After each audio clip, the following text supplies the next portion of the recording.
Bonsoir, je suis très heureux de vous retrouver pour cette nouvelle édition de L'Esprit des Lettres, cette émission que KTO vous propose en association avec le Jour du Seigneur et la Procure qui nous reçoit ici comme chaque mois dans sa librairie parisienne. Je profite de ce petit air de printemps pour vous remercier de votre fidélité.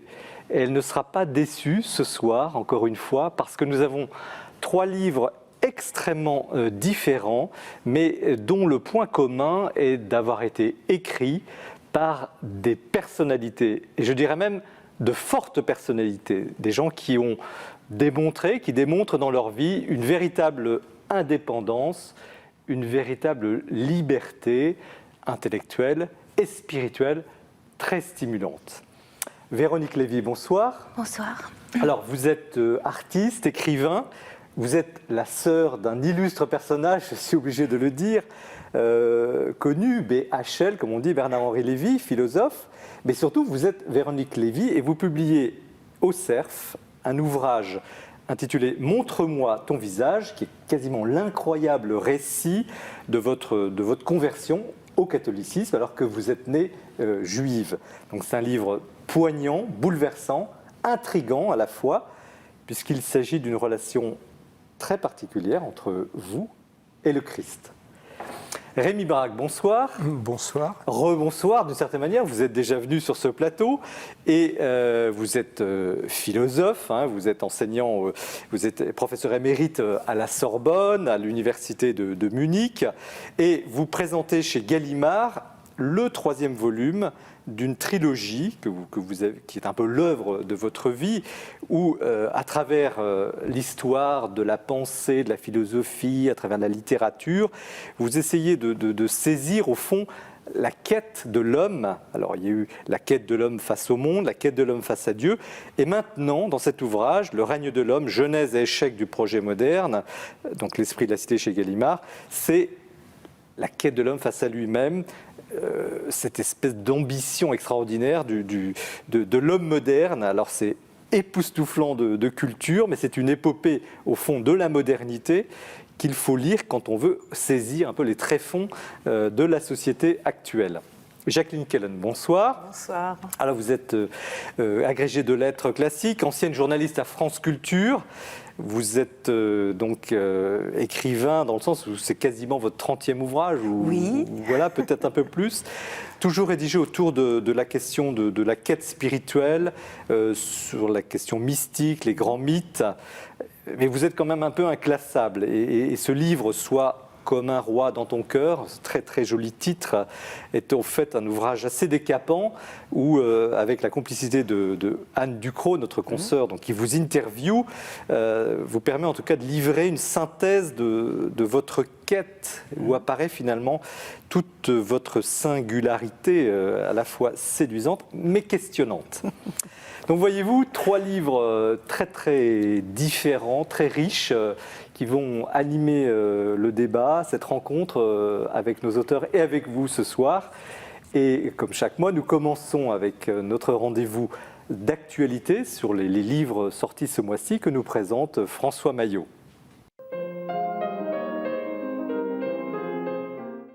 Ce mois-ci, encore une brassée de livres, cher Jean-Marie, qui sont arrivés sur les tables de la Procure. Et je ne vais pas être très original puisque je vais commencer par le pape François. Et oui, encore le pape François, mais vraiment un livre qui vaut la peine. L'amour est contagieux, sous-titré L'Évangile de la justice. C'est un recueil de textes paru chez Albin Michel.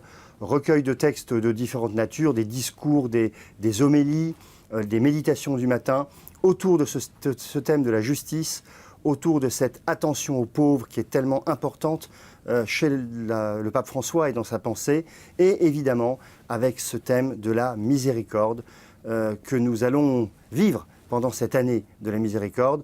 Vraiment un livre formidable que je recommande à tout le monde. L'amour est contagieux, du pape François chez Albin Michel. Alors un autre ouvrage d'un autre genre, mais alors vraiment que je conseille aussi avec beaucoup d'enthousiasme, c'est le livre de Édouard Cottenay, prêtre du diocèse de Bourges, qui s'appelle « Communauté chrétienne du 1er siècle » chez Salvator. C'est une magnifique introduction à ce 1er siècle de l'Église qui passe au fond d'une petite secte du judaïsme à une autonomie par rapport au judaïsme. Et on se promène de Jérusalem à Antioche, de Antioche à Éphèse. C'est absolument passionnant, extrêmement accessible. Véritablement, je crois que tout le monde devrait, pour avoir une bonne connaissance des premiers temps de l'Église, se plonger dans ce petit livre tout à fait intéressant. Pierre-Marie Delfieux, vous connaissez sans doute cette figure. Si vous alliez à Saint-Gervais, vous l'avez croisé. C'était le fondateur des fraternités monastiques de Jérusalem. Et dans la très belle collection Priez qu'un jour chez Nouvelle Cité, Françoise Vintroux, qui est elle-même membre des communautés séculières des fraternités monastiques de Jérusalem, réalise un très joli petit livre qui permet de prendre contact avec le père Delfieux, de cheminer avec lui. Donc c'est chez Nouvelle Cité. Plus rapidement, je voudrais signaler quelques livres qui sont vraiment dignes d'intérêt. Monseigneur Michel Dubost, Jésus, le chemin de toutes les rencontres, chez Médiaspol. Oui, le thème de Jésus, inépuisable, à l'aune de cette capacité à rentrer en contact avec les uns et les autres. Autre livre que je vous conseille, du père Cédric Burguin, La famille, c'est sacré. Dans cette période qui est entre deux sessions du synode de la famille, on a besoin de bons livres sur la famille. En voilà un. C'est chez Artege. Livre plus charpenté, mais absolument passionnant, finalement dans l'esprit du pape François, du jésuite Alain Thomasset, aux éditions Lessus, Les vertus sociales. Qu'est-ce que c'est que les vertus sociales? Eh bien, par exemple, la justice, la solidarité, la compassion, l'hospitalité et même l'espérance. Très important, ce livre. Et enfin, pour ceux qui ont aimé le film Marie Hortin, le livre qui a inspiré ce film, La vraie vie de Marie Hortin, sourde, muette et aveugle, c'est chez Salvatore et on le doit à Louis Arnoux. Merci François, vous êtes en pleine forme, hein, c'est le printemps. On vous retrouve tout à l'heure après la première séquence de cette émission avec Véronique Lévy. Donc montre-moi ton visage au CERF. Véronique Lévy, dites-nous en quelques mots qui vous êtes, Véronique. Alors, Pierre-Marie Delfieux m'appelait Véronique de Jésus. Pierre-Marie Delfieux, on vient d'en parler, donc je suis ce religieux des fraternités monastiques de Saint-Gervais. Le fondateur des fraternités monastiques de Jérusalem, donc je suis très émue parce que c'était mon père spirituel. Enfin, c'est lui qui m'a découvert dans le fond de l'église en larmes en 2010. Et je cherchais désespérément une sœur parce que je désirais le baptême, m'inscrire au catéchuménat. Et c'est lui qui m'a accueillie dans la sacristie et il m'a dit comment tu t'appelles et je lui ai dit Véronique. Il m'a dit Véronique de Jésus. Et il m'a dit ensuite alors tu as répondu à l'appel brûlant du Seigneur. Et là j'ai fondu en larmes parce qu'il y avait une rupture. Enfin je sortais d'une rupture amoureuse et là il m'a dit. Il m'a cité cette parole d'un psaume, « Si ton père et ta mère t'abandonnent, le Seigneur, lui, ne t'abandonnera pas. » Donc là, c'est tout un programme. C'est ce que vous racontez dans ce livre. C'est-à-dire que vous étiez juive, née juive, de culture juive, et vous entrez d'abord à la rencontre du Christ avant de dire dans l'Église. C'est ça quand même, c'est votre histoire. En fait, mes parents étaient juifs, mais pas pratiquants. En fait, mon père était très attaché aux valeurs de la République et donc c'était une page blanche, c'est-à-dire qu'il n'y avait pas d'éducation religieuse sur laquelle le visage du Christ s'est imprimé. Ça a commencé très tôt, quand j'étais enfant, j'avais 3 ans. Une petite fille de mon âge. Sur une plage du sud de la France, près d'Antibes, m'a entraînée à part sur une côte complètement sauvage et m'a dit cette phrase prophétique, et je ne savais pas à l'époque que ce serait prophétique, si tu ne crois pas en Jésus-Christ, tu seras emporté par les robots. Par les robots. Par les robots. On en parlera tout à l'heure d'ailleurs. Je suis très émue parce que... Oui. Rémi Brague, c'est tout un thème du livre de Rémi Brague et un petit peu de Jacqueline Callan aussi.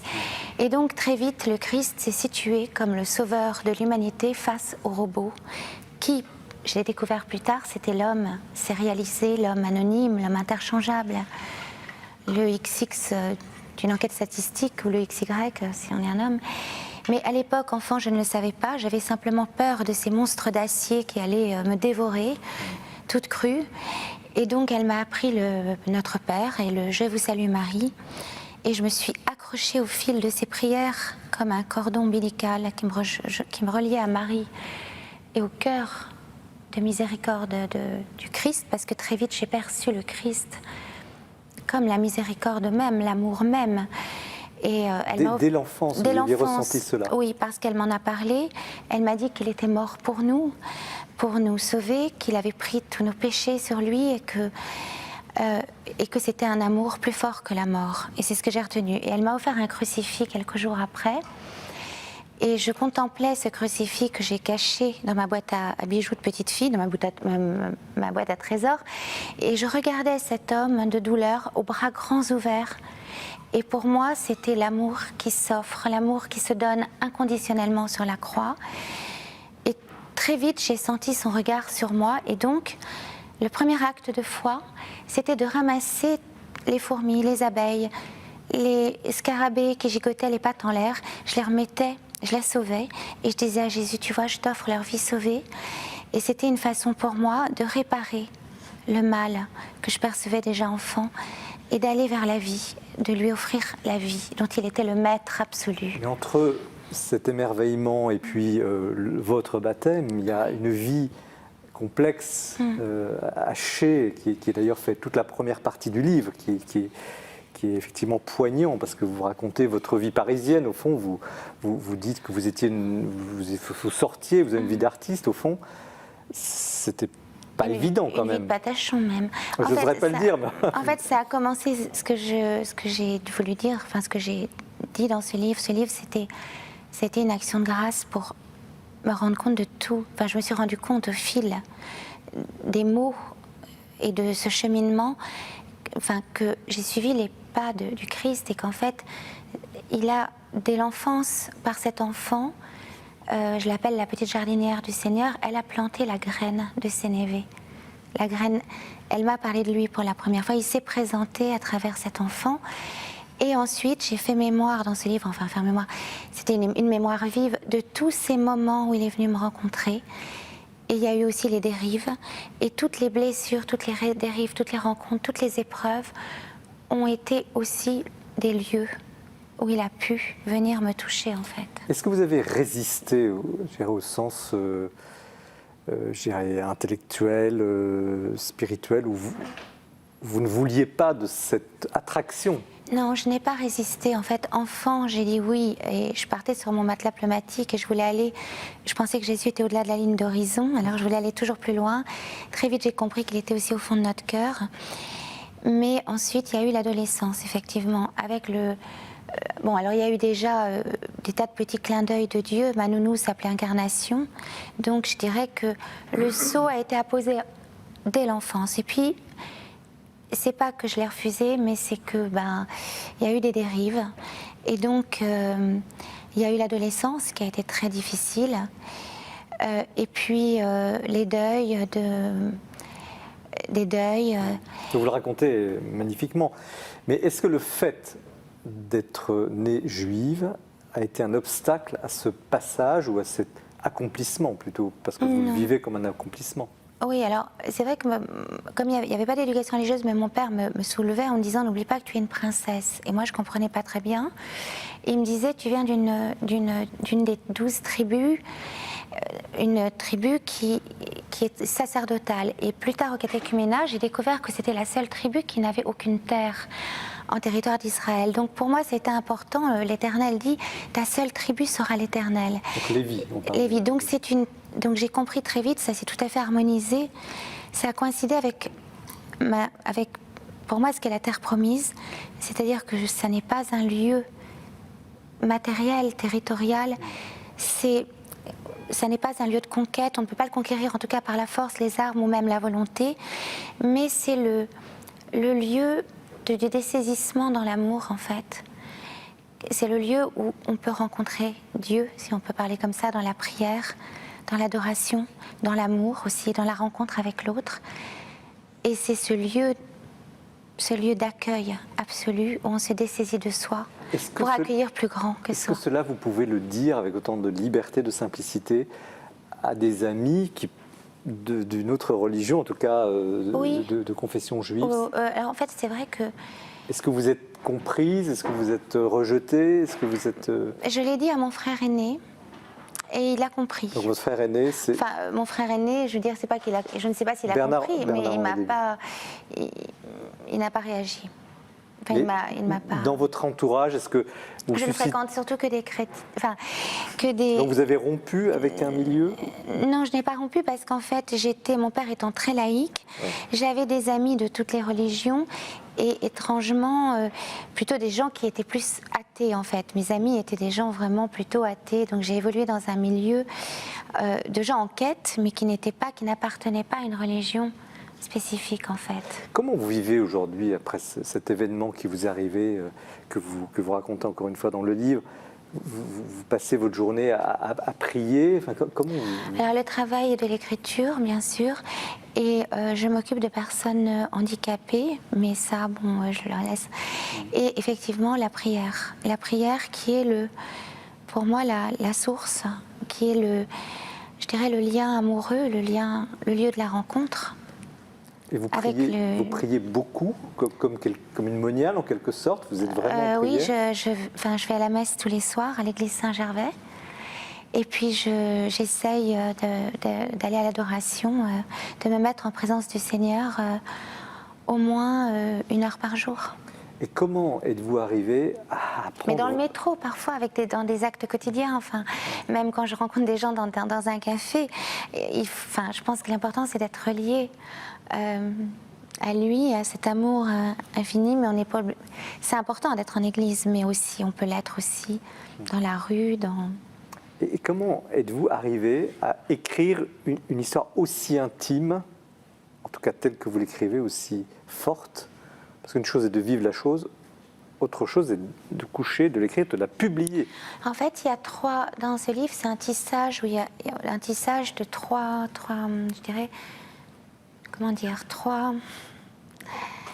c'est un tissage triple, en fait, on va dire. Il y a d'abord, en fait, j'ai commencé à écrire ce livre il y a longtemps, si je peux m'exprimer ainsi, parce qu'il y a des textes que j'ai retrouvés, que j'ai écrits, parfois à l'adolescence, au réveil, après avoir... au réveil, où j'ai noté certains songes qui, à l'époque, m'avaient bouleversée, qui étaient des songes mystiques. Et donc, ces songes, je les avais notés. Donc, on peut dire que l'écriture a commencé parfois très en amont. Et puis, l'écriture du cœur du texte, ce que j'appelle le cœur du texte, c'est-à-dire le dialogue avec Jésus, avec le Christ, parfois avec le Père, mais c'est surtout avec le Christ. C'est devant le Saint-Sacrement, à Saint-Gervais ou à Notre-Dame-des-Victoires, où devant le Saint-Sacrement, très vite, j'ai ressenti j'ai entendu dans mon cœur le Christ qui me demandait d'écrire. Au départ, c'était simplement, je me tenais là et simplement dans un amour... il n'y avait pas de mots. Une sorte de communion, quoi. Vous avez des mots... En fait, c'était une façon de l'étreindre, parce que le titre « Montre-moi ton visage », c'est effectivement la longue attente du peuple juif et des païens qui veulent voir le visage de Dieu. C'est aussi Dieu qui demande à chacun de nous « Où es-tu ? Où es-tu » et qui peut aussi... Parce qu'on est souvent... comme le dit aussi Rémi Brague dans son livre, on est parfois enseveli sous l'homme artificiel, justement, l'homme impersonnel, l'homme... Et c'est l'homme, un homme qui devient une forme d'appendice et Dieu nous demande « Où es-tu ? Je veux voir, je veux aussi que tu me donnes tes blessures, ta fragilité. » Et donc, c'est ce double appel de Dieu qui me demande « Montre-moi ton visage » et de moi qui lui demande aussi « Montre-moi ton visage » jusqu'au désir de l'étreindre. Et ces mots ont été une façon que j'ai eue de l'étreindre. À un moment où l'amour... il y a eu un débordement d'amour dans mon cœur et où je ne savais pas. Et ces dialogues que vous avez avec le Christ, comme vous le dites, continue. Vous avez ce... Oui. Et continue. Donc au départ, je voulais publier que ces poèmes dialogués. Et puis un ami m'a fait comprendre, qui s'appelle François d'ailleurs, François Dabussy, m'a fait comprendre que ce serait difficile et que ce serait intéressant que je passe aussi par l'histoire de ma propre vie. Et moi, ça me faisait horreur de parler de moi. Je trouvais ça impudique, puis j'avais pas envie. Et j'ai pu le faire en me rendant compte très vite que c'est devenu un remerciement. C'est comme si je disais merci à Dieu. Merci de tous ces moments où il est venu me chercher, au moment où j'aurais pu mourir. Parce que j'ai très vite compris que le Dieu, c'est une question de vie ou de mort. Et dans cette société, on l'oublie parfois. Et donc, très vite, j'ai commencé à écrire sous son regard. Et c'était pour lui, c'était aussi une manière de le rejoindre. Et donc parler de moi, c'était parler de lui. Une forme de louange. Oui, une forme de louange. Jacqueline Quelen, comment vous êtes dans votre ouvrage, vous avez été un peu sévère sur, on en parlera tout à l'heure, mais sur justement le fait de mettre en public des relations très intimes spirituelles. Comment vous réagissez à ce que dit Véronique Lévy ? Je trouve que le témoignage de Véronique Lévy est non seulement salutaire pour notre temps, en effet, dont la norme s'impose comme un athéisme allant de soi et un triste athéisme, donc c'est salutaire, parce que c'est une expérience vivante d'aujourd'hui, et en même temps c'est un témoignage risqué, parce qu'en effet, en donnant à lire ces poèmes amoureux, incandescents, charnels, comme l'est aussi le Cantique des Cantiques, elle s'expose aussi, mais elle le veut bien, elle le sait bien, elle s'expose aussi au ricanement de ceux qui ne croient pas au ciel. Bon, mais c'est évident. Rémi Brague. Mais ce n'est pas que cela que je voulais dire. Donc le témoignage est important, mais et en même temps, alors moi simplement, je fréquente les écrits, en tout cas des mystiques chrétiens en particulier, mais d'autres mystiques aussi depuis longtemps, et je m'y sens bien, je m'y sens à l'aise dans ce feu amoureux. Mais ce que je note, c'est que jamais les mystiques n'ont donné à lire aux autres, jamais ils n'ont révélé cette histoire absolument secrète entre leur âme et le Seigneur, ou le Seigneur et leur âme. Oui, et il y a eu des écrits quand même. Oui, il y a eu des écrits, mais c'est parce que soit c'était le confesseur ou le directeur de conscience qui disait, surtout concernant la femme, si elle a des visions et des messages, c'est qu'elle est possédée du diable, parce qu'apparemment une femme n'est jamais possédée de Dieu. C'était une autre époque aussi. 12e, 17e siècle, même Thérèse d'Avila a eu droit aussi. Mais aujourd'hui, sur le livre de... Est-ce que vous avez été touchée ? J'ai été touchée et en même temps je trouve cela risqué parce que ça peut prêter à confusion, et moi il y a toujours cette phrase de l'Évangile qui est essentielle pour tous les domaines de la vie, sentimentale, professionnelle et ô combien spirituelle, c'est ne pas jeter les perles au pourceau. Les lecteurs ne sont pas des pourceaux, alors, Véronique ne pas Lévy. jeter des perles au pourceau. Je ne considère personne comme un pourceau. Non, mais j'aime les petits cochons en plus. Mais moi j'aime profondément les gens. Je pense que notre rôle, enfin en tout cas il me semble que c'est important d'essayer, peut-être pas de l'annoncer, mais en tout cas d'en témoigner, de dire cet amour à une époque justement où on est souvent instrumentalisé, où la femme comme l'homme sont parfois vraiment justement laissés se sentent inutiles, où il y a une forme de nihilisme, de désespérance. Et en fait, il y a quelqu'un qui m'a... Moi, je ne voulais pas écrire vraiment. Au départ, j'ai voulu le mettre de côté en me disant, s'il m'arrive quelque chose un jour. Et c'est une personne qui n'est pas un directeur... Enfin, j'ai un directeur spirituel qui m'a effectivement conseillé de le faire. Et un ami très proche qui s'appelle François Dabussy et qui m'a effectivement convaincue de le publier. Rémi Brague, comment vous, comme philosophe, vous réagissez à ce débat ? Écoutez, c'est un genre littéraire. Et puis la Samaritaine, pardon. Dès qu'elle a reçu, dès que Jésus lui dit, elle va courir annoncer Oui, mais le Seigneur. témoignage est essentiel. Voilà. Le témoignage. Mais le témoignage, il Voilà. existe, Voilà. il existe, il est Mais très un beau. livre, ce n'est pas rien. Il est de fait, mais le Oui, témoignage, je pense il est là. Je Il est- pense au risque Tout à pour fait. le Voilà. Christ, en Mais fait. tout à C'est le fait. risque de Je l'amour. dis, c'est vous le dites. risqué. D'ailleurs, vous le dites vous-même. Vous parlez de cette audace, vous parlez du risque de l'amour et de cette liberté. Je crois que quand on aime, on ne calcule pas. Et moi, j'ai aimé également un homme, j'en parle dans ce livre. Et j'ai pris tous les risques et effectivement, je prends ce risque, peu importe, je prends ce risque pour celui que j'aime. Rémi Brague. Oui, je disais que j'avais un petit peu de mal à entrer dans ce genre littéraire, mais je considère que c'est plutôt un défaut de ma part qu'autre chose. Donc, il y a des genres littéraires avec lesquels on est spontanément en résonance, d'autres pour lesquels on a plus de difficultés, mais pour lesquels on se dit, enfin c'est ce que je me dis en tout cas, que c'est quelque chose qui vous manque. J'ai l'impression que moi ça me manque, je n'y arrive pas, si vous voulez. Si vous voulez, je n'ai pas l'oreille musicale pour ce genre de texte. Mais alors s'il y a une chose que je n'ai absolument pas envie de faire, c'est justement ricaner. C'est le verbe que vous avez employé tout à l'heure. C'est moi qui ai dit ricaner, mais d'un Vous point de dites qu'il vue y a un risque de ricanement. Oui, non, tout athées à fait. dogmatiques qui Oui. ricaneraient Alors en là, disant là, encore une folle de certainement pas. Oui, Dieu, parce etc. qu'il y a une telle Enfin, puissance bien sûr. dans ce que vous écrivez. Enfin, Et puis, qu'il y ait du respect, on se dit. La folie en Christ, c'est aussi une tradition d'Occident et parfaitement d'Orient, respectable. Les Eurodivi, ça existe quand vous même dans assumez ce l'Église terme, russe. la folie en Christ? Je l'assume et un jour j'ai dit, si je peux folle peut-être, mais et folle de Dieu, oui, je l'assume.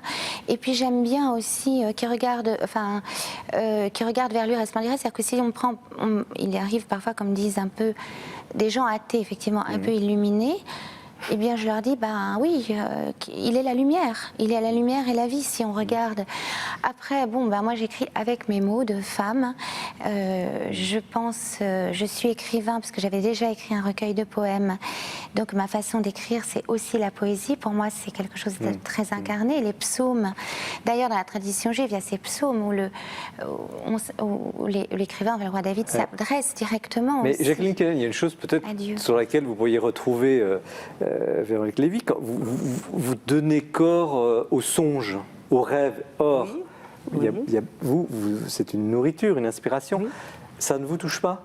Mais je n'ai pas dit que je n'avais pas été touchée. J'ai dit simplement c'est un risque. Et quand je disais les fameuses phrases des perles, ne jetez pas les perles, ce n'était pas du tout considérer les autres personnes ou les contemporains comme des personnes ignorantes ou sans intérêt.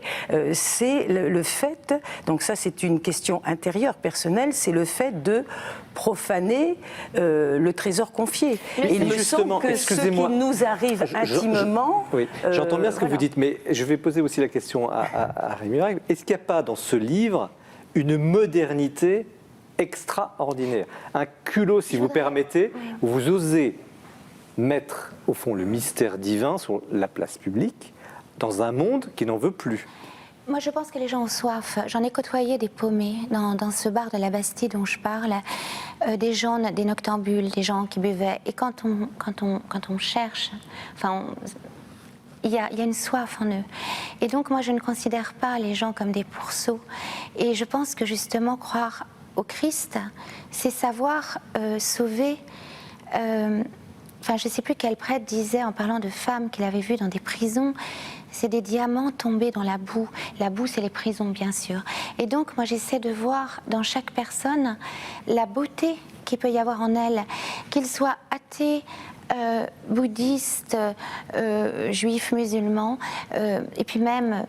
Et en fait, je pense qu'il y a urgence à dire cet amour et de dire, moi, je n'ai pas la prétention de... Peu importe, il m'a sauvée, le Christ. Il y a eu un moment où il m'a sauvée et j'écris ce livre aussi pour essayer de... peut-être de dire aux gens que dans leur vie, qu'ils essayent de faire une relecture de leur vie, parce que dans leur vie, le Christ est forcément passé aussi, et notamment quand je parle d'un certain rêve qui est un rêve crucial pour moi, parce que c'est un rêve pour le coup prophétique, parce que je n'avais pas lu la phrase d'Ézéchiel. À savoir J'arracherai ton cœur de pierre, j'y mettrai un cœur de chair. Et ce rêve, j'en ai déjà parlé. En fait, c'est un rêve que j'ai fait après la mort de mon père. Je suis en synthèse, parce qu'on n'a en pas beaucoup de synthèse, je temps. suis encerclée d'hommes qui jouent avec moi comme une balle de ping-pong, recouverte d'un voile noir. Je m'arrache à ce cercle, je cours, je suis face à une cathédrale, les portes s'ouvrent, je m'y réfugie et là j'entends les battements d'un cœur. Comme si j'étais dans un corps, je lève les yeux, je vois le Christ en croix gigantesque. Ouais. Ses bras se mettent face à moi, les battements du cœur s'amplifient, je comprends que c'est les battements de son cœur. Et là, il me dit que ton cœur de pierre devienne un cœur de chair.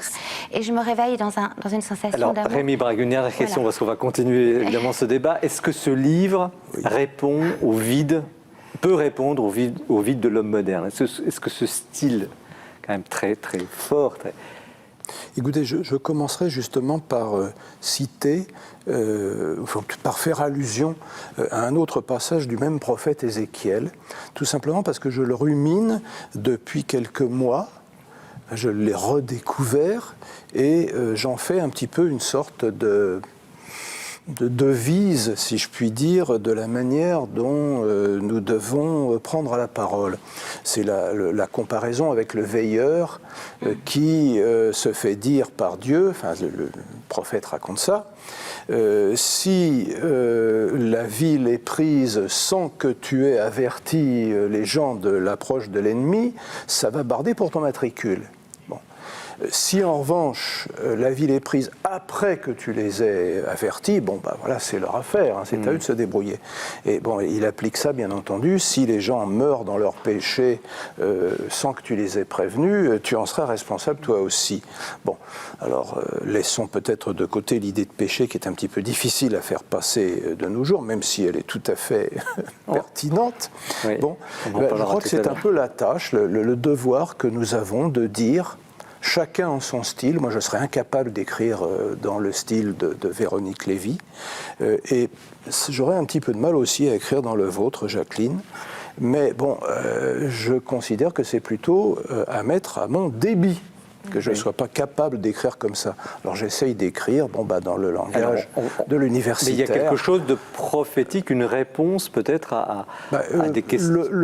Employer l'adjectif prophétique fait toujours un petit peu ridicule. Enfin, bon, mais je crois qu'il faut l'accepter. Bon, il faut parler au nom de quelqu'un d'autre que soi-même et s'adresser évidemment de la manière la plus convaincante possible. Cette parole qui était prophétique dans le songe, c'est-à-dire que cette parole d'Ézéchiel annonce le baptême, et ça va beaucoup plus loin, ça dit aussi que pour recevoir cette grâce de Dieu, il faut accepter de prendre le risque de la vie, accepter d'avoir un cœur parfois qui se brise, un cœur blessé mais vivant, pleinement vivant, et que on est justement dans une société, j'appelle ça un petit peu la dictature du lisse et du bonheur, où on veut absolument mettre tout sous garantie, même l'amour. Vous en parlez d'ailleurs dans votre livre. Et dans ce songe, c'est vrai que cette parole d'Ézéchiel dans la bouche du Christ, qui m'annonce à la fois ce baptême, et un passage dans ma vie où effectivement mon cœur va être brisé, s'ouvrir, et c'est juste après que j'irai demander le baptême d'ailleurs. Merci Véronique Lévy. Donc, montre-moi ton visage au Cerf. Vous avez dit que nous avions ce soir des livres poignants, des livres forts avec des auteurs qui ont des personnalités et c'est bien l'intérêt de ce débat. Merci à tous les trois pour ce début d'émission. Nous continuons bien sûr tout à l'heure à l'instant même avec le livre de Rémi Brague, mais nous retrouvons François Maillot qui présente ce mois-ci le coup de cœur de l'émission.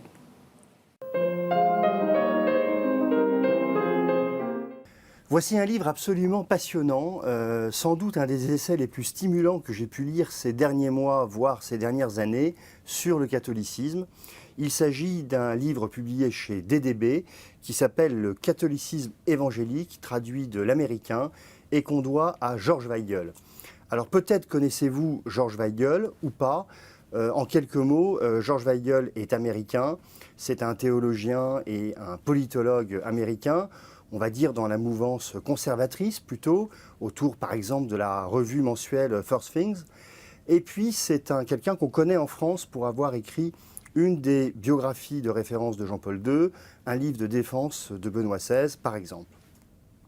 Une des choses qui est passionnante dans ce livre, le catholicisme évangélique, c'est que Weigel vient un peu prendre à contre-pied certaines thèses, puisque dès le début, ce défenseur de Jean-Paul II et de Benoît XVI s'est entiché du pape François. Pour lui, il y a eu un choc.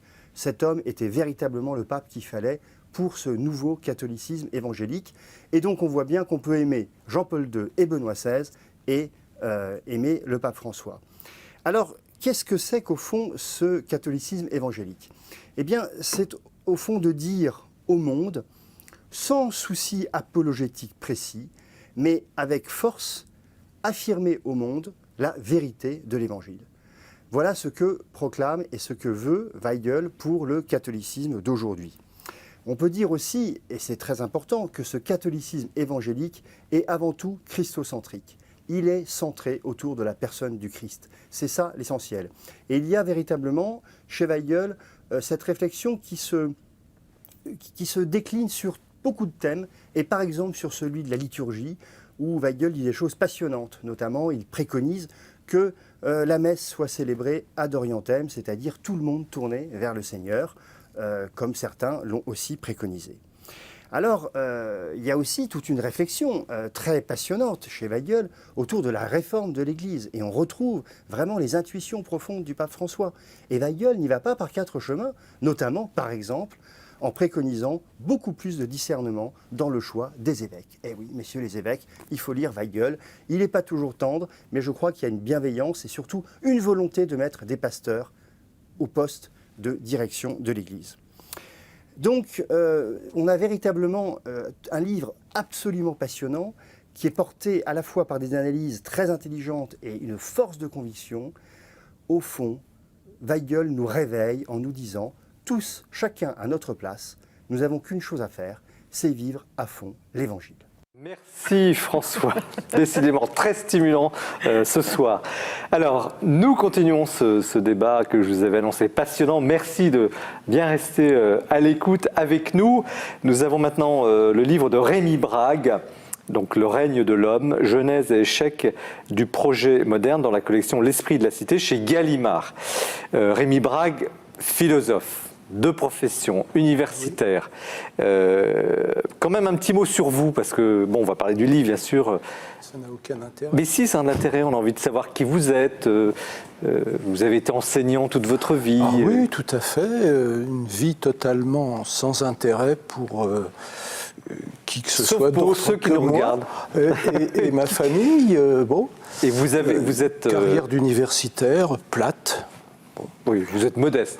Mais sur le plan chrétien, vous êtes quelqu'un qui n'a jamais caché sa foi? Ben non.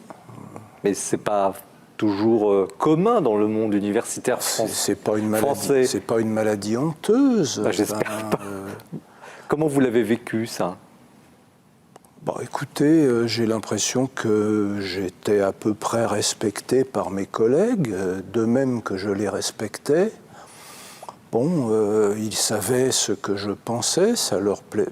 Supposer que le verbe penser soit suffisant ici, ça leur plaisait plus ou moins. Je savais ce qu'ils pensaient aussi. Là aussi, on peut s'interroger sur le verbe. Et puis voilà, ça se passait plutôt bien. Enfin, j'ai l'impression. Enfin, je n'ai jamais eu l'impression de subir un ostracisme. Ça fait du bien entendre par les temps qui courent. Peut-être, oui, mais de toute façon, je veux dire, si je n'ai pas reçu de gifle, c'est peut-être que je n'ai pas témoigné assez vigoureusement. Ça, c'est peut-être le livre de Véronique Lévy qui vous... Oui, d'une certaine manière, oui, ce livre m'invite à un petit examen de conscience, si je puis dire. J'aurais peut-être pu être encore plus... comment dire, coupant, tranchant. En tout cas, comme on dit, trancher sur un fond, n'est-ce pas? Oui. En tout cas, votre livre, il est aussi coupant, tranchant, parce que vous décortiquez, au fond, la pensée dominante aujourd'hui, ce que vous appelez le projet moderne. Vous Oui. allez le synthétiser mieux que je ne le fais, parce que vous voulez dénoncer quelque chose. C'est pas tout à fait le mot que j'aurais employé. J'essaye, si vous voulez, d'abord de raconter une histoire, parce que je suis un philosophe déguisé en historien des idées, si je puis dire. J'essaye donc de raconter la mise en place de ce que j'appelle le projet moderne, mise en place qui se fait en plusieurs étapes, dont chacune d'ailleurs n'est pas nécessaire. Chaque étape est la conséquence de choix sur les raisons desquelles nous ne sommes pas très au clair, et même à l'issue de cette enquête assez longue. Excusez-moi, je suis projet pas très moderne, pour les gens qui ne sont pas familiers des idées, du monde des idées, c'est quoi projet moderne? Écoutez, le mieux, ça serait peut-être de commencer par le distinguer des temps modernes. Les temps modernes, c'est une période de l'histoire qui a apporté du bien et du mal, et qui a apporté des choses excellentes, comme par exemple le passage des anciens régimes à la démocratie parlementaire, comme le passage d'une vision du monde encore un peu mythique à la science mathématisée de la nature. Il y a des quantités de bonnes choses qui ont été apportées, sans parler des progrès de la médecine.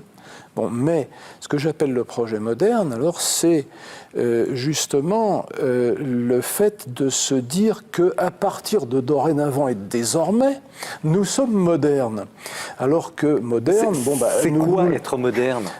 Au sens le plus banal du terme, ça veut dire qu'on est aujourd'hui et pas hier. C'est-à-dire qu'on n'est plus hier, c'est surtout ça. Aujourd'hui, nous sommes beaucoup plus modernes qu'hier et beaucoup moins modernes que demain. Moderne, ça veut simplement dire ce qui vient de paraître, ce qui est tout nouveau.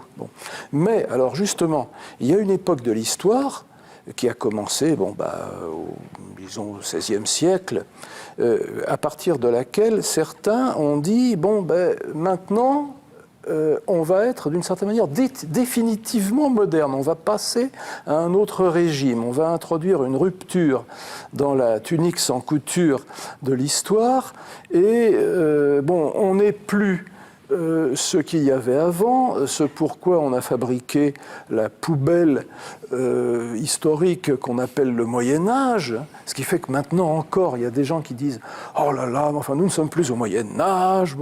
Et moi j'aurais envie de leur dire « Écoutez, c'est extraordinaire que au Moyen-Âge, il y a eu des horreurs comparables à celles que nous connaissons maintenant ».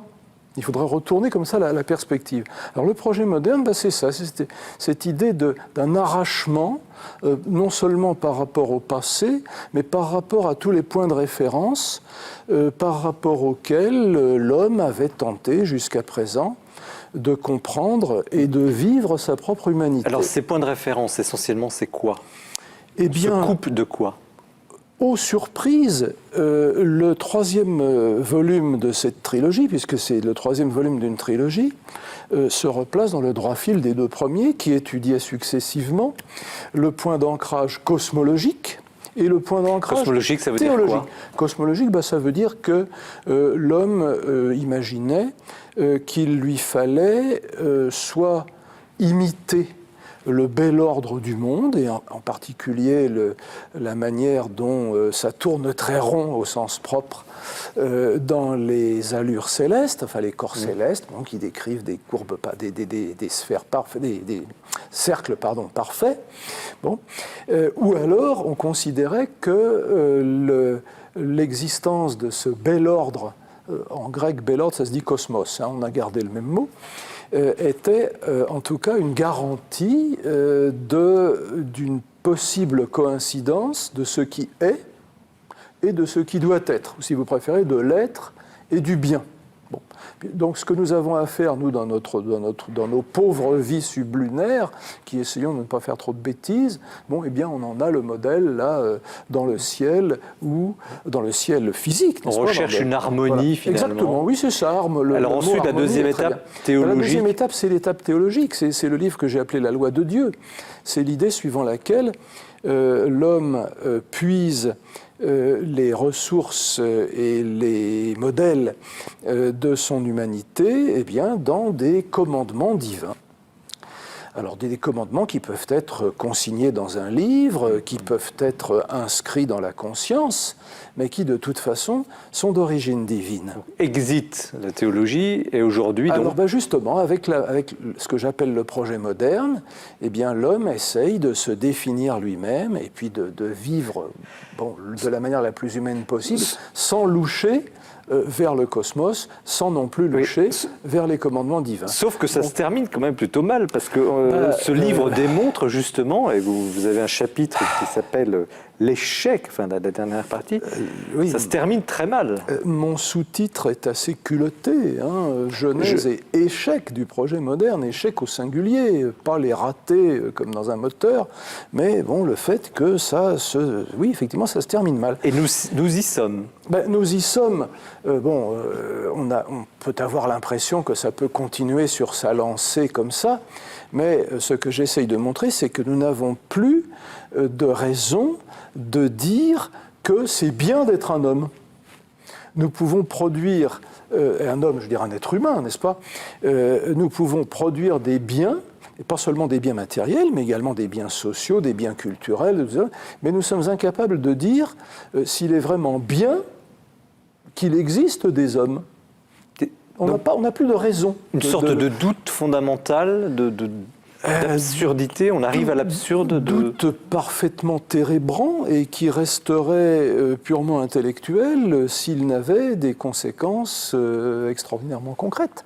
Par exemple à savoir, par exemple, que nous ne sommes plus si sûrs qu'il faille vraiment empêcher l'autodestruction de l'homme. On nous explique, il y a des quantités de menaces, alors écologiques, militaires, démographiques, etc. Biologiques, oui. Une manière d'en finir avec l'homme, ça serait justement d'essayer de le remplacer par les robots. Les robots. Auxquels j'ai été très heureux là, que vous parliez des robots, et pas, je ne sais pas, des petits démons qui auraient emporté l'âme de la pécheresse, de la petite pécheresse que l'autre petite fille, très calée en théologie d'ailleurs, pensait que vous étiez, mais c'est des robots. Je trouve que c'est encore mieux, parce que c'est vraiment le visage, si je puis dire, du démoniaque pour notre époque. C'est l'impersonnel, c'est le numéro, c'est... Mais est-ce que, excusez-moi, vous n'êtes pas un peu pessimiste, vous allez bondir. Je me souviens déjà la dernière fois que je vous ai posé la même question, je vous la repose. Écoutez, que ça me fait plaisir de pouvoir à nouveau citer Bernanos disant qu'un pessimiste est un imbécile triste et un optimiste un imbécile heureux. Alors écoutez, comme philosophe, je considère que l'optimisme et le pessimisme sont des réalités physiologique.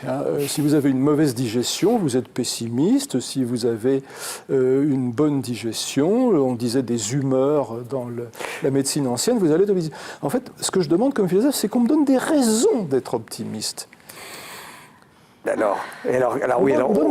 Quand on arrive à parce qu'il y a un appareil, le livre fait 390 pages, dont 120 pages de notes, ça c'est assez rare, ça veut dire que tout ce que vous avancez est extrêmement référencé, ça c'est votre sérieux, votre travail, mais qu'est-ce qu'on fait là maintenant ? La machine est en panne, qu'est-ce qu'on fait ? On rebâtit, on reconstruit, il faut une nouvelle utopie Ça n'est plus le rôle du philosophe, le philosophe lui décrit.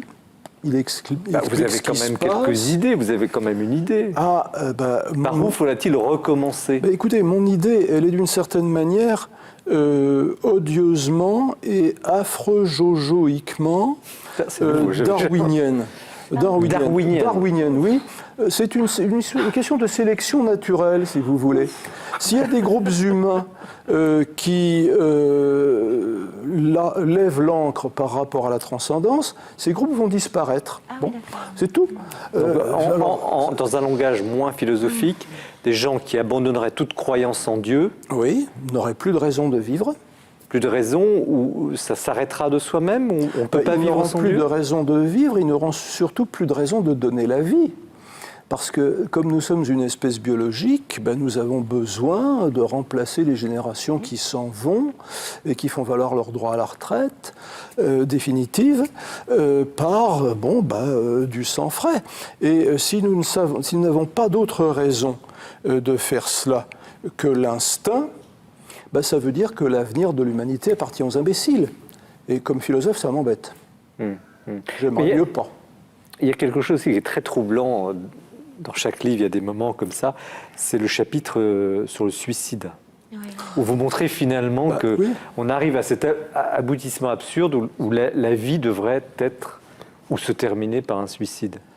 Écoutez, il y a un livre allemand dont je ne sais pas s'il a été traduit en français, d'un philosophe qui a appelé ce livre, alors bon, en allemand, je vous fais grâce de l'allemand, mais le français, ça serait « La sale bête ». Et la sale bête, c'est l'homme. Bon. Et l'idée du livre, c'est que la nature a trouvé une ruse tout à fait astucieuse pour en finir avec la sale bête, avec cette espèce qui est une prédatrice universelle, enfin, qui met en danger toute autre vie qu'elle-même, c'est l'arme atomique. Le livre a été écrit dans les années 80, quand on débattait en Allemagne sur les fusées Pershing, les plus jeunes que nous s'en souviennent encore, bon, vont peut-être oublier, pardon, eh bien, lui... pas uniquement à titre pour épater le bourgeois d'agent provocateur, a dit finalement ça serait une très bonne idée, une déflagration nucléaire, parce que ça débarrasserait la planète de cette espèce particulièrement dangereuse. Bon, alors...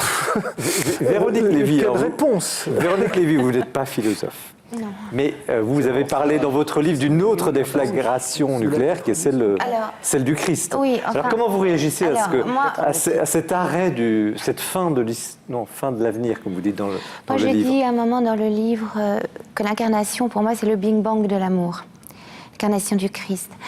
Donc, je pense que pour moi, je l'ai dit tout à l'heure, Dieu, c'est une question de vie ou de mort. C'est-à-dire que effectivement, s'il n'y a plus de transcendance, si l'homme est à lui-même sa propre transcendance, on va arriver à une impasse, et on y est déjà plus ou moins arrivé. Mais je suis plus optimiste, enfin, si on peut employer ce terme.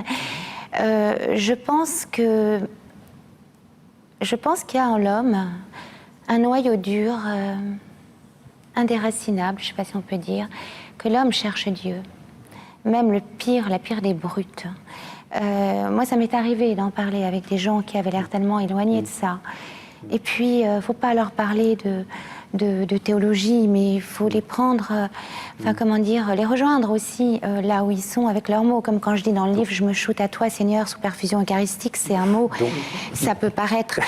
c'est effectivement... C'est dit en parlant de poètes, il y a des poètes actuellement qui écrivent des mots d'amour au Christ. Je suis tombée sur un moine de Rus. En tout cas, votre réponse... Mais en tout cas, moi, ma réponse, c'est l'amour du Christ. Et Jacqueline Kellen, comment vous réagissez à ça? Déjà, moi, j'ai beaucoup apprécié, je connaissais déjà les écrits, les livres de Rémi Braque, j'ai beaucoup apprécié celui-ci, d'autant plus que depuis ces dernières années, je m'interrogeais sur ce terme d'humanisme et d'humaniste qui était balancé à chaque fois, et ça voulait toujours dire que c'était bien, on avait un projet humaniste, on était humaniste, et c'est là que, bien sûr, j'ai lu Le Merveilleux, avec du retard, bien sûr, de à peu près 45-50 ans, parce que oui, c'est ça, il a été publié juste avant la guerre, le magnifique ouvrage du grand cardinal de Lubac, Le drame de l'humanisme athée, où il montre en effet tous les précurseurs, les Marx, Feuerbach, Nietzsche et bien sûr Auguste Comte, qui ont enterré Dieu, si cela est possible, en tout cas l'idée de Dieu. Mais aujourd'hui, comment rebondir? Est-ce que vous partagez ce diagnostic? Oui, oui, mais je dirais pour un chrétien, la question n'est pas d'être optimiste ou pessimiste. Pour un chrétien, il y a la petite fille espérance dont parle Peggy. On est un chrétien et dans l'espérance et dans l'inquiétude. L'inquiétude, c'est rien n'est jamais assuré, c'est un défi permanent.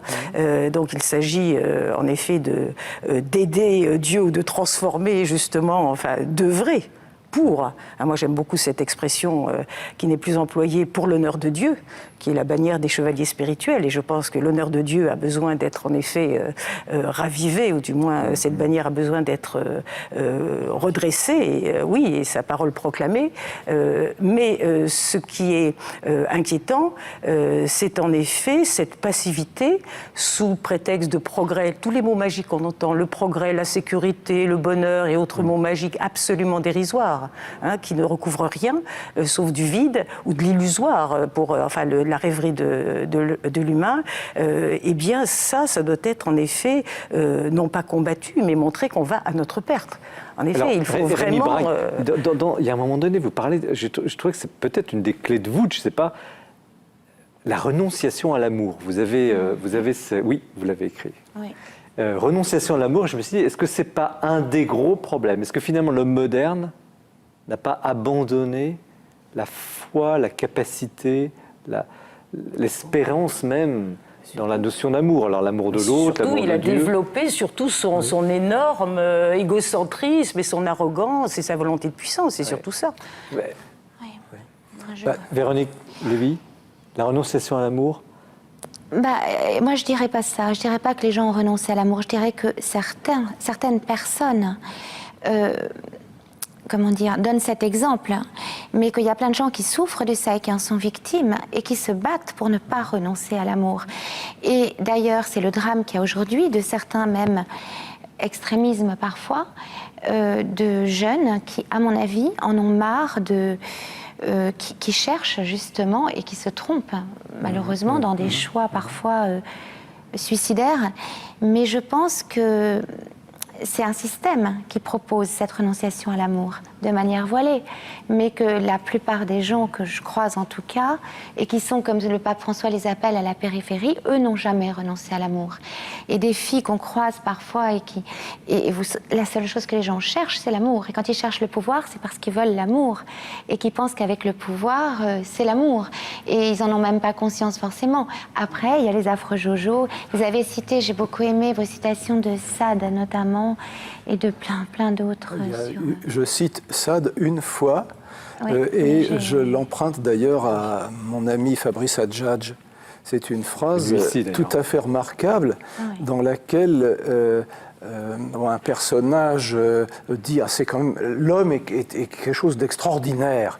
Alors, l'extraordinaire, ça veut dire que le type a une perversion absolument abominable. Enfin bon, donc l'homme est extraordinaire. C'est-à-dire, il cite l'exclamation, donc qui se trouve dans le Corpus Hermeticum et qui est dans les écrits du pseudo-Hermès Trismégiste, voilà, est reprise et orchestrée puissamment à la Renaissance, pour en faire donc cette constatation, de, je sais pas, une perversion particulièrement dégoûtante. Bon, voilà, c'est extraordinaire. Et l'autre répond. Eh bien oui, c'est ça qui a fait dire à quelqu'un de beaucoup d'esprit, comme on disait au XVIIIe siècle, quelqu'un de très intelligent, qu'il vaut mieux le foutre que le comprendre. C'est d'une telle violence. Eh bien, c'est la définition même de ce que la science doit faire depuis Bacon. Puisque on ne peut pas comprendre la nature, mais on peut en décrire les lois pour pouvoir l'utiliser. Donc je me suis même permis de faire allusion à l'argot russe, où le verbe utilisé veut dire, voilà, ce que ça veut dire chez Sade. Et à mon avis, c'est beaucoup plus profond que le sexuel. Ça ouvre la question il y a une chose très, très intéressante aussi dans les différents thèmes, parce que le livre est très riche, on n'a pas le temps de tout examiner, évidemment, il faut lire. Vous dites, au fond, on a abouti à une sorte de monde très moral, mais où la grâce et la miséricorde ont disparu. Parce que... Quand on dit que nous vivons dans un monde immoral, moi je dirais qu'au contraire, nous crevons sous la morale. Il n'y a plus de grâce et il n'y a plus de miséricorde. Le message chrétien ne consiste pas du tout à prêcher une morale. Il n'y a pas de morale chrétienne. Et la morale chrétienne, c'est la morale commune, simplement prise très au sérieux, je puis dire, et approfondie en direction de l'intention. C'est le sermon sur la montagne, c'est tout ça. Mais ce dont on ne veut plus, si je puis dire, c'est la sauce, la grâce, la miséricorde, qui rend la morale supportable. Et nous pesons, nous plions sous une chape de moralité. C'est affreux ce que les gens veulent nous faire. Vous êtes d'accord avec cette analyse? Oui, tout à fait. Mais cette morale-là, qui est moralisme, c'est le conformisme. C'est le conformisme. Moi, je prends un exemple qui ne va pas me faire des amis. Actuellement, nous n'entendons parler que de valeurs. Valeurs républicaines, valeurs ceci, valeurs cela, morale laïque. Je dis, mais qu'est-ce que ça veut dire dire. Alors, personne d'ailleurs n'en sait plus. Et alors, on dit ici, ça doit être liberté, égalité, fraternité, à quoi il faut ajouter l'indéboulonnable, la laïcité. Bon, je dis, mais est-ce que ça édifie un être humain ? Ce qui édifie un être humain, ce sont les vertus. Les valeurs sont tout à fait, elles, relatives, contingentes, elles passeront. Alors que les vertus, ce qui édifie un être humain, alors parlons de courage, de bonté, d'amitié, de patience, les vertus, sans parler des vertus cardinales et théologales, pour rester dans le domaine de l'humain, pas spécialement un homme religieux. Ce qui édifie un être humain depuis qu'il existe ou depuis qu'il a écrit, eh bien, ce sont les vertus. Et les vertus sont universelles et intemporelles. Je suis frappée et tout le monde reprend en cœur les valeurs, les valeurs, les valeurs. Alors c'est ce qu'il y a de plus, encore une fois, illusoire, contingent, périssable, et on s'accroche à quelque chose et un programme soi-disant qui n'a aucun contenu, mais tout le monde se refile le slogan. C'est ça le pseudo-moral. Applaudi. Ah bon, là, voilà. Ah, Petite réflexion de ces derniers temps sur la... Voilà. Ça soulage d'entendre ça. Ça va vous rendre optimiste. Écoutez, oui, il faut que je fasse attention. Je me surveille moi-même. Je vais peut-être verser dans l'optimisme. Mais quand on crache sur les valeurs, je suis toujours très content. Oui, Mais c'est pas possible d'entendre ça. C'est qu'est-ce que ça absolument veut dire incorrect, politiquement Ah oui, incorrect. bien sûr. Tant mieux. Ah ben c'est le seul salut. Tant mieux. Alors vous êtes Non, d'accord avec Jacqueline Kellen qui dit non pas les valeurs mais la vertu et, bien sûr, Mais les bien vertus. sûr. La et pour pratique ceux qui des ne vertus comprennent pas ce que veut dire ou ne connaissent pas la notion de vertu, c'est quoi?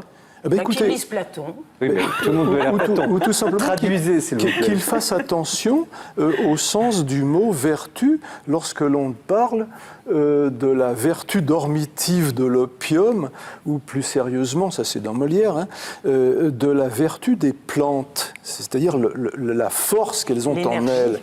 elles. La force, C'est la beauté de l'énergie. l'âme, disent les théologiens. Ben écoutez, oui. C'est la beauté de Et puis, l'âme, si l'âme existe donc, encore. Une vertu, c'est une force. Bon. Une valeur, bon, ben, c'est une vache sacrée.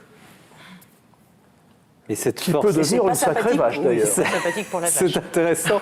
Mais dites-moi, parfois la vigueur cachée, elle est enfouie sous un monceau. Et justement, c'est quelque chose auquel vous êtes très sensible, Véronique Lévy. Il me semble que... Oui, je disais faire remonter le visage qui est au fond d'une rivière. C'est pour ça que le titre, c'est Montre-moi ton visage. Et tout le monde, tout être humain en est capable. Peut trouver ça au fond de lui, parce qu'il y a des gens qui On nous est capable. regardent. On fait tout pour étouffer ce visage. Enfin, les veilleurs, vous parlez des veilleurs, c'est ça, être éveillé aussi. On endort les gens et effectivement, on les endort et souvent. Quand moi je déteste, enfin, la phrase « la religion est l'opium des peuples » me fait vraiment rire parce que la mystique, moi je dirais pas, enfin, le spirituel éveille et éveille de cette espèce de torpeur, de mort. Et finalement, au contraire, on est dans une société où on nous bourre de pilules, de drogues, pour oublier, etc. Et où la souffrance est suspecte, où la mort, la souffrance sont déniées, alors que c'est des choses, c'est dans les épreuves aussi qu'on est parfois confronté à la vie. En tout cas... Et vous dites quelque chose qui m'a touchée, vous parlez, vous considérez comme une guerrière de l'absolu, ou c'est la journaliste qui vous interviewe. Oui, souvent, on J'aime dit beaucoup guerrière, ce terme, oui. guerrière Alors de l'absolu. on va y revenir parce que on va aborder le livre maintenant de Jacqueline Kellen. Donc merci pour encore une fois ce débat. Merci de bien rester avec nous parce que effectivement on ne s'endort pas dans cette émission. Mais c'est Bertrand Deschamps qui nous présente le portrait du mois d'un homme, d'un prêtre qui s'est levé, qui a une œuvre magnifique.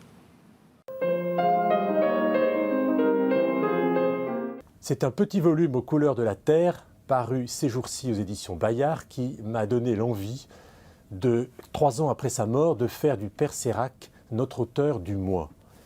De quoi s'agit-il? C'est un petit carnet couvert d'une très belle écriture que le Père Sérac a remis un jour à l'une de ses nièces, venue le voir dans son repère de Loyola College à Madras.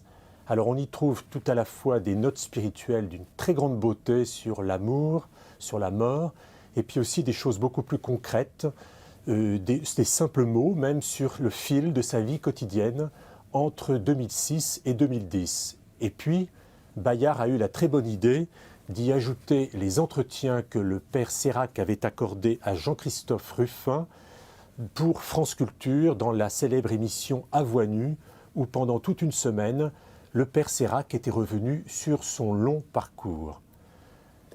Car le Père Sérac, c'est toute une vie qui a traversé le siècle dernier. Il est né en 1914 dans une famille nombreuse de 8 enfants, une famille de notables de la Corrèze. Il faut ne pas oublier que son frère aîné, François Sérac, a présidé pendant très longtemps le CNPF et qu'il avait un autre frère qui fut député de la Corrèze. Pierre Sérac, c'est aussi la Compagnie de Jésus, avec une vocation très précoce, sans doute influencée par l'un de ses oncles, et l'appel de la mission. Père Sérac débarque en 1937 en Inde, c'est encore l'époque de l'Empire britannique. Il va y rencontrer Gandhi, Nehru, et assister à tous les soubresauts de l'indépendance. Alors je vous conseille, pour prendre la mesure de ce qu'a été sa vie, de lire le livre de Jérôme Cordelier, Une vie pour les autres, qu'on trouve maintenant dans la collection Tempus de Perrin.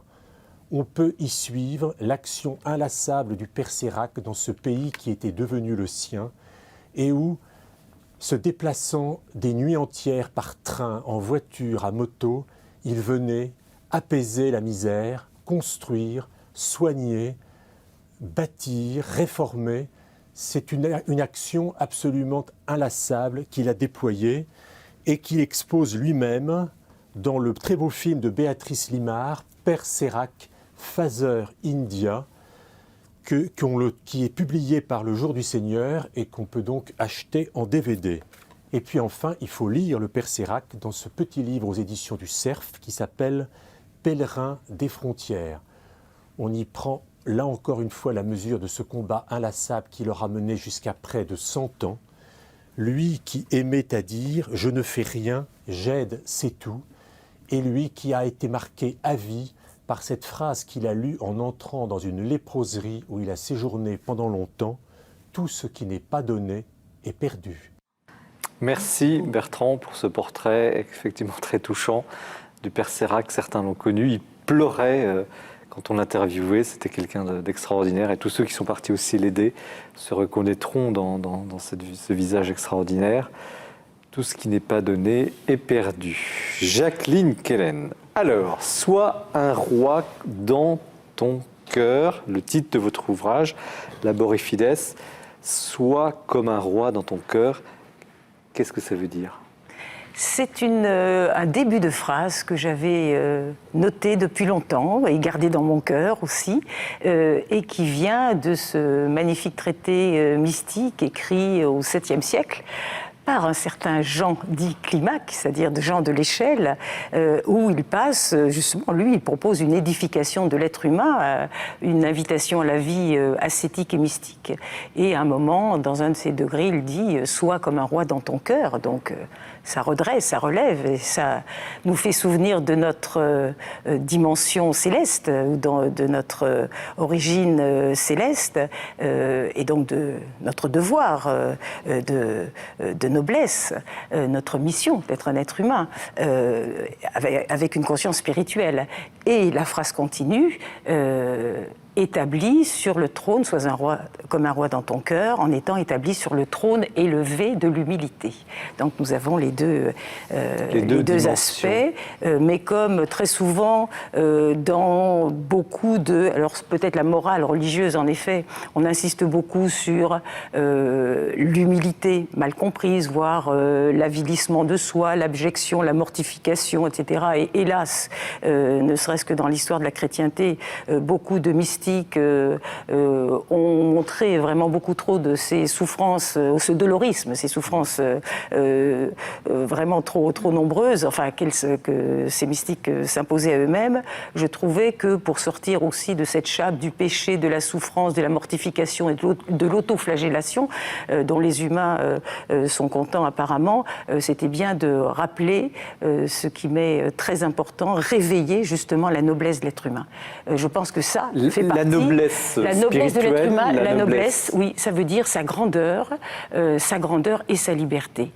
Mais bien sûr, moi ce qui me trouble, qui m'irrite aussi, c'est que il y a eu, mais dès la fin du 19e siècle, pour ne pas remonter à trop loin, dès la fin du 19e siècle et au 20e siècle, avant la Seconde Guerre mondiale, il y a eu toutes ces grandes voix prophétiques, certains catholiques, le magnifique Léon Bloy, le pèlerin de l'absolu pour le coup, Et puis il y a eu les grands Péguy, Bernanos, donc je parlais de Cardinal de Lubac, ces veilleurs, ces guetteurs qui étaient là et qui appelaient la société. Mais oui, qui disent tous réveillez-vous et ne perdez pas votre dignité. Alors moi je dis toujours, s'il y a 2 livres à faire lire aux adolescents, c'est le discours sur la dignité de l'homme de Pic de la Mirandole. Et puis, il y a, à peu près même époque, un peu après, le discours de la servitude volontaire de la Boétie. Je dis même, pour ceux qui sont pressés, les titres suffisent. Voilà.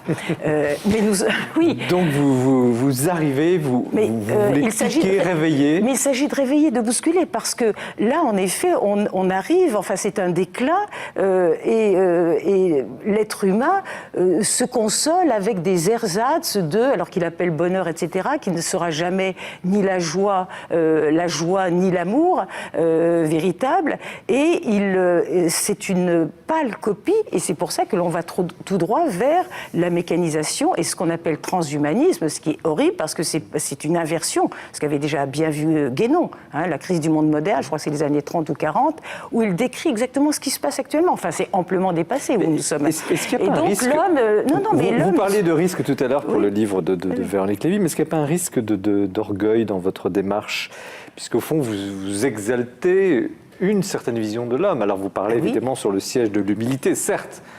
L'homme relié à la transcendance et l'homme dont la vocation est céleste. C'est cette fierté spirituelle qui n'a rien à voir avec l'orgueil. Fierté spirituelle. Oui, on n'en parle pas assez, c'est pour ça que je voulais en parler.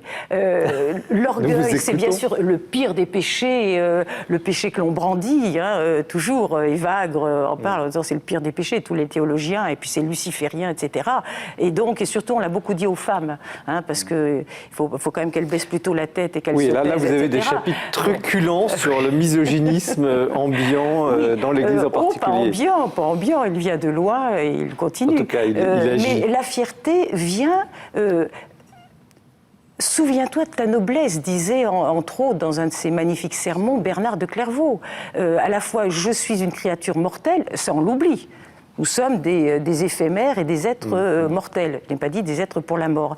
Mais qu'est-ce qui dépasse? Qu'est-ce qui surpasse? L'homme a oublié non seulement qu'il doit gouverner ses passions, ça c'est aussi philosophique autant que spirituel, et qu'il doit se dépasser. Là, c'est vraiment presque un mot obscène de dire il faut se dépasser, s'outrepasser. Outrepasser, c'est le vrai sens de transhumanard. Et là, donc, on est dans un calme plat. Et je pense que plus on est dans l'horizontal, on ne reste pas dans l'horizontal, on tombe dans les bas-fonds, dans l'infernal. Qui ne va pas vers l'être, va vers le non-être. C'est votre cher Saint-Augustin qui disait ça. Je pense que Véronique Lévy ne vous contredira pas sur ce point. Moi, je pense que les choses ne sont pas aussi séparées, que je n'oppose pas autant le ciel et la terre. Je pense que le ciel peut être déjà dans la terre, déjà ici-bas, et je pense que c'est... redonner sa noblesse, oui, c'est le Christ, en fait. Le problème, c'est que beaucoup de gens associent Dieu, ce que vous expliquez très bien, une espèce de Moloch, parce que sépare sa paternité de son amour, en fait, de sa miséricorde. Mais je pense que... je pense qu'en fait, que je sais plus, là, j'étais un peu... Qui êtes-vous pour poser, pour interpeller la société? Comme ça, comme vous le faites, parce que quand même le livre, il est fort. Donc vous vous dites, je suis un peu une moniale, je vis un peu en dehors du monde, je n'ai pas Internet, vous vivez de façon assez particulière. Non, je ne me présente pas comme ça. Vous n'avez pas l'allure d'une moniale, quand même. Non, mais je ne suis pas une moniale. C'est toutes les étiquettes. Un jour, enfin plus d'une fois, où un éditeur me dit, il cherche une collection, non, vous êtes inclassable, etc. Je dis, mais c'est le meilleur des compliments. C'est le meilleur des compliments. Il ne s'agit pas d'une image de marque. Qui êtes-vous? J'espère que je viens de la lumière, que j'irai à la lumière. Est-ce que c'est orgueilleux ou est-ce que c'est fier? Il y a un moment, vous dites, je ne sais pas si je suis chrétienne. Ah oui, ça c'est vrai. Je vous posais la question. Mais ce sont les chrétiens qui me renvoient cette image-là. Vous l'êtes quand même je me sens éprise d'absolu. Je ne suis pas... Non, je ne me sens pas. Je suis éprise d'absolu. Absolu de liberté, absolu de beauté, absolu de l'amour, absolu de silence. C'est d'ailleurs ce qui me sépare le plus des contemporains, ce goût absolu du silence. Et ça veut dire que c'est un appel vers la transcendance. Mais je pense que c'est la moindre des choses si on se dit un être humain conscient et responsable.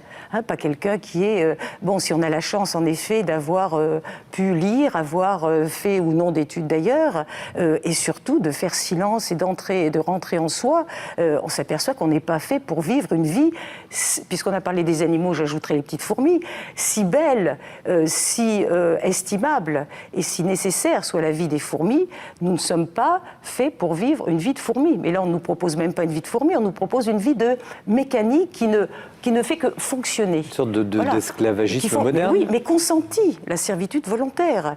Et parce que, alors, ce que je vois aussi, c'est puisque notre vie devient insignifiante, dépourvue de sens ultime, hein, de sens supérieur, puisque nous, non seulement, nous ne pensons pas qu'il y a une vie après, mais on insiste bien pour dire qu'il n'y a rien au-dessus. On met un plafond. Et donc, comme notre vie d'humain est insignifiante, dépourvue de sens profond, et la philosophie a totalement éradiqué la métaphysique, de nos jours on le sait, eh bien, on n'a plus qu'à être utile et utilisé.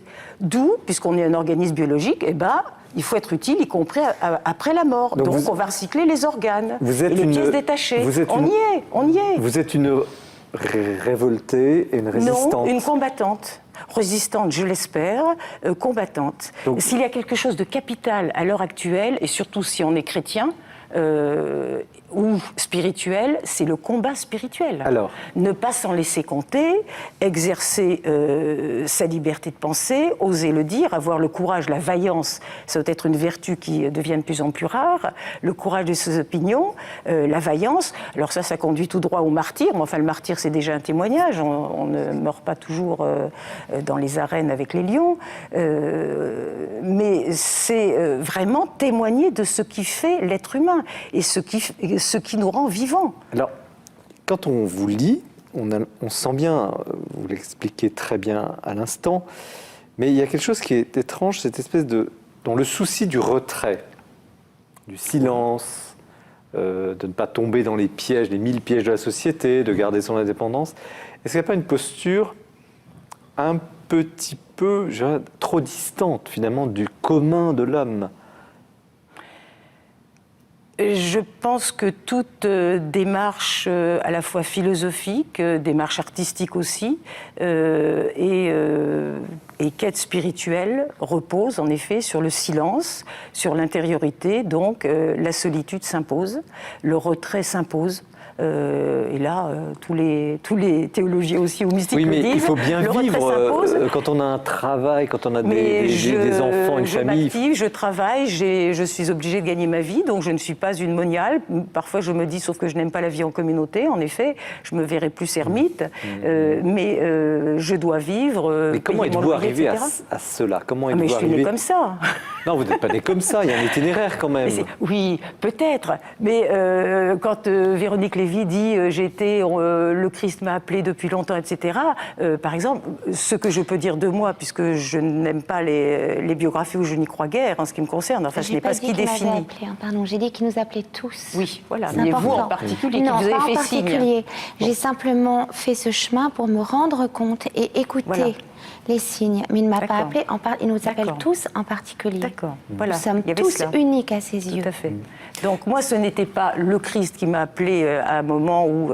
mais je suis née, autant que je me souvienne, avec, et peut-être que tous les enfants ont ce sentiment, avec ce sentiment fort, évident. C'est pas une croyance, c'est pas quelque chose qui m'a été donné par une éducation, c'est l'évidence d'une présence supérieure, une présence invisible, puissante, bonne.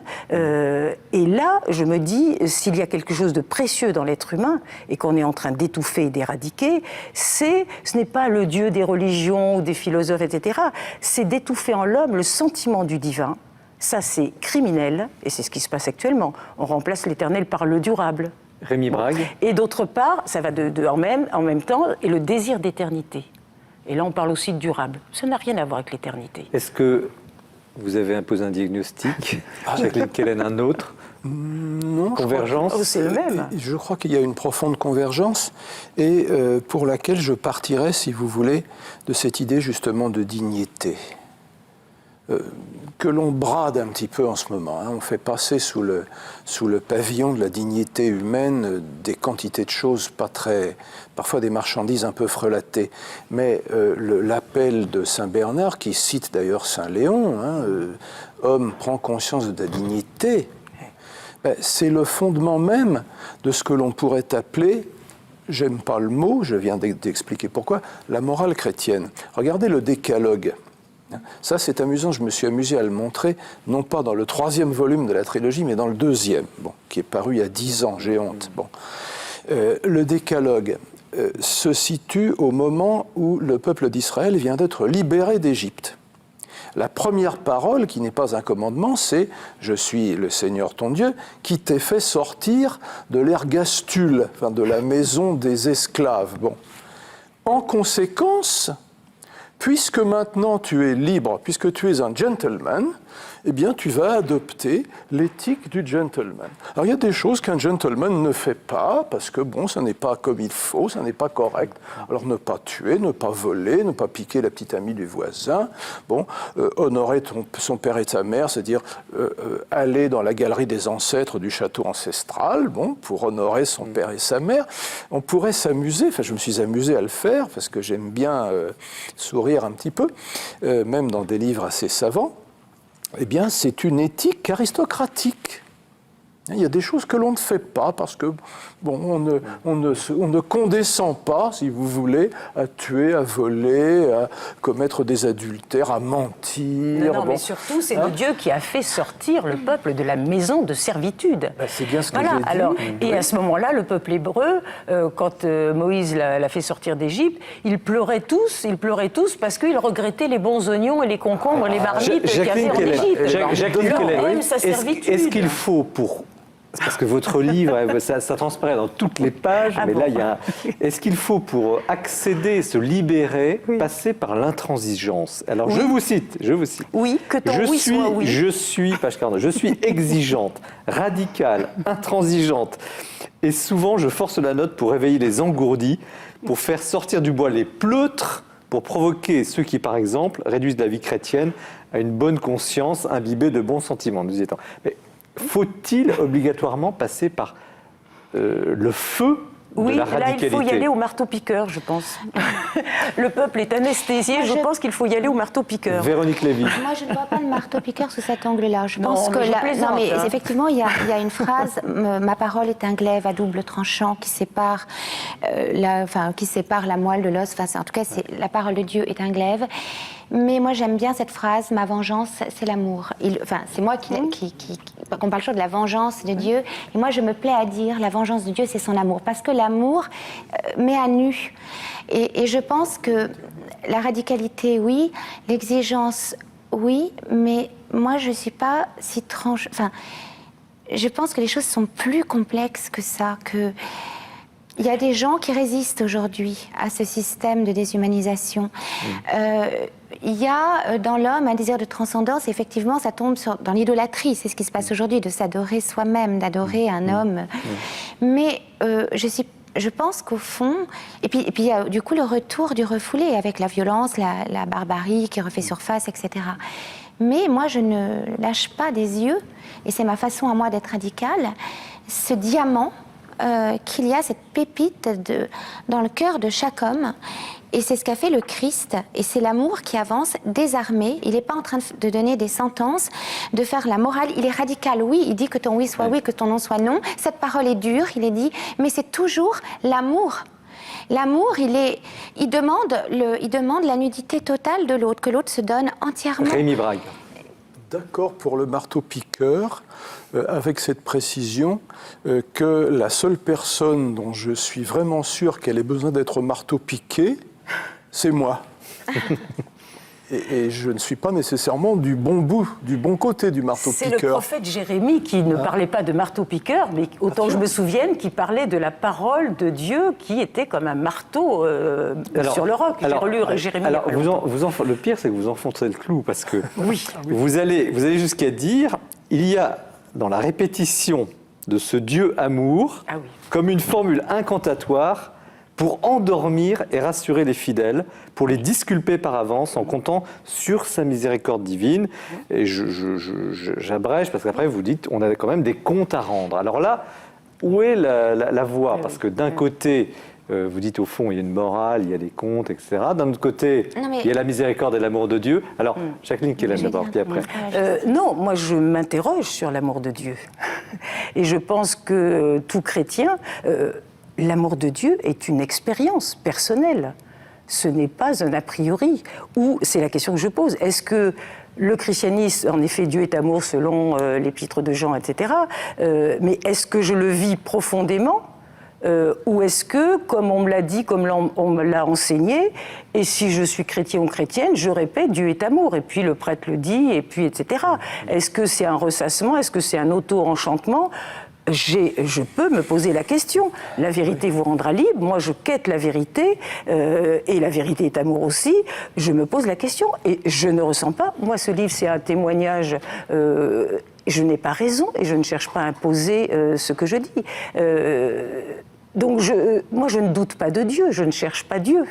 Sa présence est une évidence pour moi, bon, même si elle se fait parfois lointaine. Mais son amour, son immense miséricorde, sa providence, etc., je ne les ressens pas tout le temps, comme apparemment le disent les chrétiens. C'est pour ça que je suis envieuse aussi de tous ceux qui disent « oui, Dieu est amour et il m'aime », etc. C'est une expérience. Moi, vous avez dit « je ne cherche pas Dieu ». Moi, je pense que vous dites Dieu, c'est une évidence. Pour moi, ça n'est pas forcément une évidence et je le cherche. D'ailleurs, l'amoureuse du cantique le cherche sans cesse. Il y a deux phrases que j'aime beaucoup. Une phrase de Sainte Faustine qui dit, Jésus lui dit, si vous ne rentrez pas par la porte de ma miséricorde, vous rentrerez par la porte de ma justice. Et il dit aussi à Angèle de Foligno, ça n'est pas pour rire que je vous ai aimé. Et ce n'est pas un amour dégoulinant, c'est pas un amour... c'est un amour qui est... c'est une lumière au laser. Et on ne peut pas faire semblant devant lui. On ne peut pas donner un peu. D'ailleurs, vous le dites vous-même. Et donc, ça n'est pas pour rire, effectivement, qu'il nous a aimés.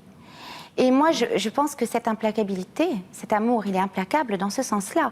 C'est qu'il ne lâche pas sa proie. C'est-à-dire qu'il ne lâche pas la proie de son amour. Il se propose encore et toujours à nous, à chacun de nous. Et jusqu'au bout. Et c'est pas un amour, c'est pas un amour. Il y a la justice de Dieu, et cette justice, c'est amour, parce que cet amour est tellement parfait qu'il faut en passer par là.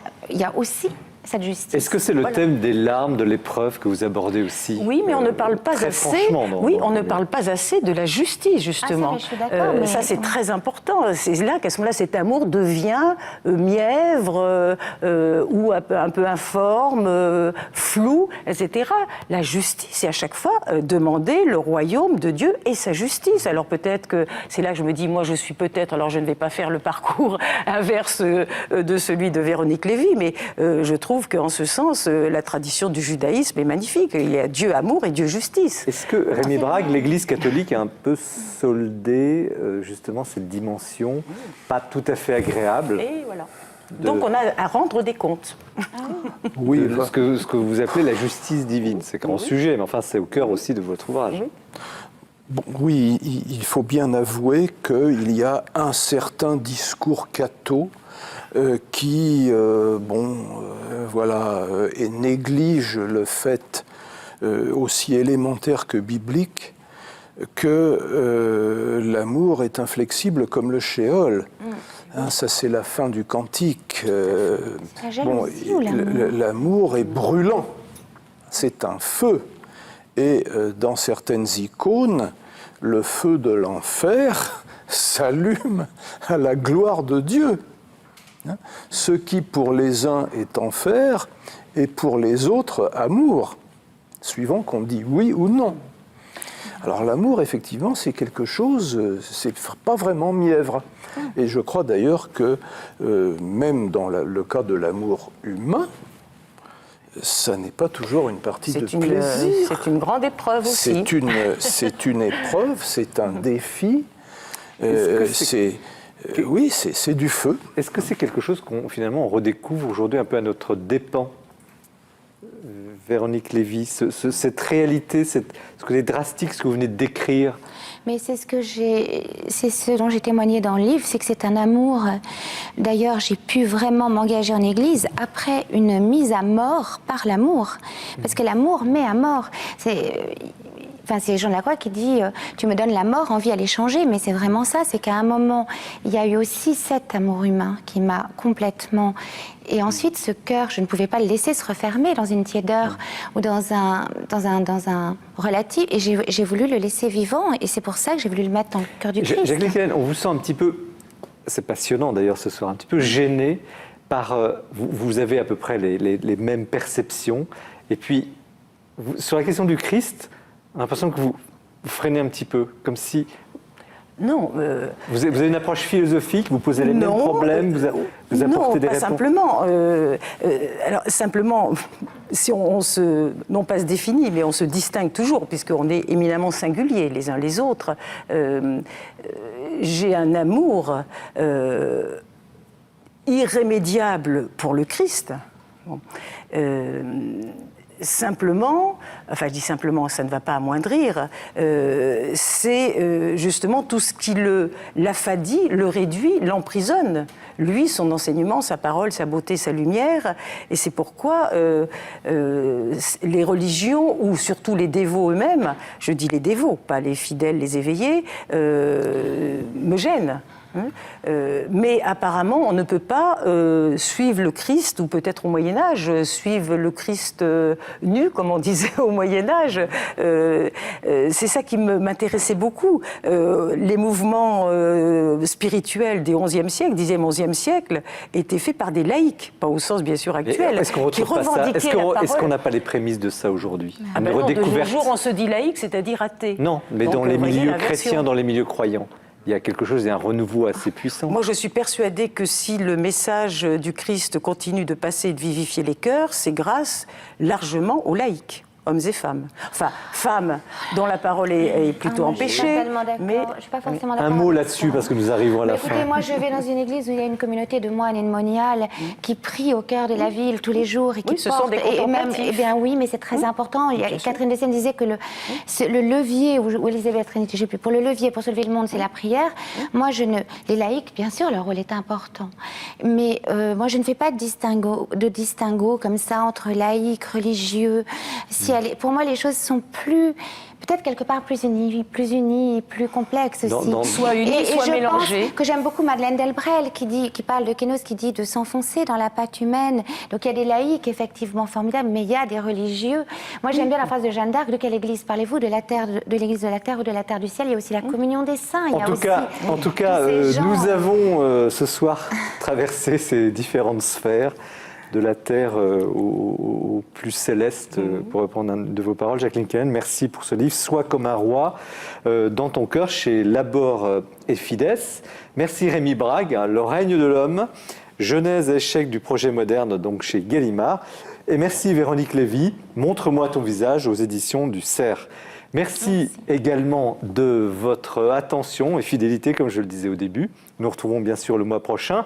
Vous pouvez relire, revoir, partager cette émission sur les différents sites de KTO, bien sûr, du Jour du Seigneur et de la Procure. Très belle soirée, très bonne lecture. À la prochaine fois.